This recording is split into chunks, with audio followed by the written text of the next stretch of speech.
Hey everybody, it's Mark from SCG. I'm going to do the Steam controller review now.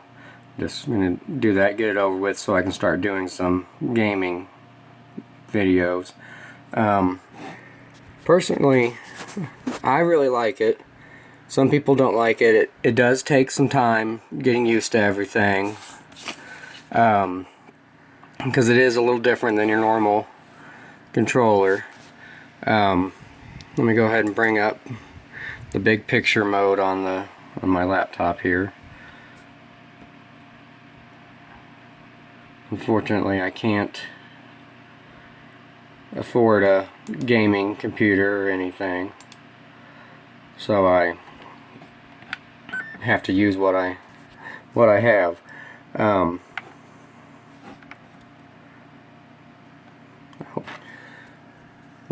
What it comes with is this little Bluetooth connector kind of thing. So you have to, and it does come with a cord, a longer cord. So if you're have problems with connections or whatever, or if your game on the couch or whatever, you want to plug it into your TV, it comes with a longer cord. But of course I don't use it, so of course I couldn't find it. So I'm just going to plug it into my. I have something similar. It's just extension cord kind of thing for my old Nike watch that I used to run with. Hold on just a second, guys. Let me plug it in. See, that's pretty much all there is. It does that, and then the thing that comes with the Steam controller, pretty much the same thing. So you got it plugged in, and then you press that little button in the middle, and then you go to the big picture mode, and then now we finally got it recognized. And one of the things that you can do is you go to controller configuration. A lot of times, especially for new games, you can bring up these types of menus that have somebody already has the controls set up for you. So especially for like CSGO or these popular games, you don't have to do much of any setting up yourself. But if you buy an old game that nobody really likes or whatever, just is not very popular, you might have to set it up yourself. But it's not that big of a deal. You set it up once, make sure to save it, and then you're good to go.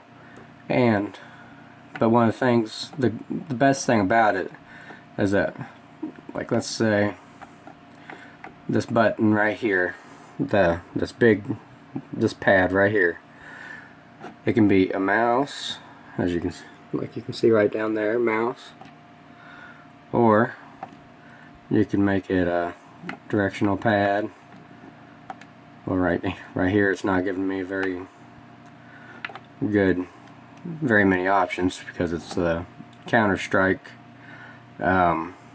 official one. But you can go to trackball mode and on or off. Let me go to a different game. Sorry guys. I don't even know what those games are. Here we go. Let me go to Hero Siege. Oops. Hard to do with one hand to control this. Go to controller configuration, and let's say you want to change one of these. See, there's style of input, there's directional pad, and you can put that for either one of these two pads here, the left or the right. And then you don't want a directional pad, you got a choice of a button pad, mouse, a mouse joystick, a joystick move, and that's for games that are gamepad compatible. But if you want it to be a little bit easier to control or whatever. Joystick camera, a scroll wheel, so that means you can just scroll around the side. A touch menu, that means pretty much you touch it, or you can click on it and it brings up a menu. It might have like however many you want, and then like you can have anywhere from like one button, like one thing you press, or you can have up to like 9 or more. So for like Path of Exile or something like that, an RPG, you can just click on this or press on it and then just like scroll through those different things, and you have all your potions or spells, whatever you want on there for that touch menu. And if anybody wants to, I can show you later, or you can just look it up on the internet. It's not that hard. Or mouse region. So let's say you're playing like a game like StarCraft, and you have the right one as a mouse pad, or as a mouse, and this one, you see you're getting attacked somewhere and you want to go there quick, you just press like right up here and it'll bring the screen right over there, so then you can start using the right one to control your troops or whatever. And then there's also a thing called Mote Shifting, and that pretty much, I won't get into it because it's hard to do, especially with one hand. That pretty much allows you to like you can put for the triggers here, for this back trigger, you can press down this, if you, or any of the trigger, any button really. Like let's say you want to press down one of these trigger buttons here, you can hold down this trigger button, and then you can make, if this one is normally a directional pad, you can hold down a trigger button, or any button, and then you can make this one a mouse or a joystick or whatever you want. So you can have anything. You can make it a directional pad normally, hold a button down, like you can hear that click it, and now it's a scroll wheel, whatever you want. But that's pretty much it for, there's way too much to get into on a relatively short YouTube video, and I'm sure other people get like really in depth, so just type in Steam controller and you can find all that stuff. But as for the Steam controller itself, you're kind of like a regular controller, similar to an Xbox controller, or it's like a mix between an Xbox and a PS2 controller, with the main difference being the look of it. And like I said, these two pads can be anything you want them to be, really, like I showed you. And then you can customize every single button on here. This joystick, you can customize it to be whatever you want. It can be a mouse or joystick or whatever. These two buttons up here, you can have them be start and select, or you can have them be X and B, whatever.